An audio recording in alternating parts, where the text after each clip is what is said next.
In Gujarat, the ruling BJP is all set to retain power in the state for a record 7 times. As per the latest results, BJP has won 8 seats including Dahod and Petlat.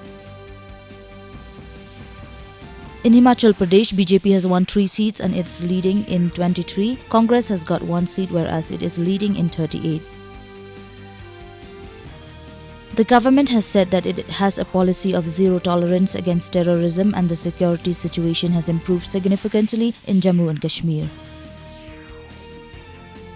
The Lok Sabha scheduled to take up the Multi-State Cooperative Societies Amendment Bill 2022 for consideration and passing. In FIFA World Cup 2022, Croatia to face Brazil in the first quarterfinals starting tomorrow.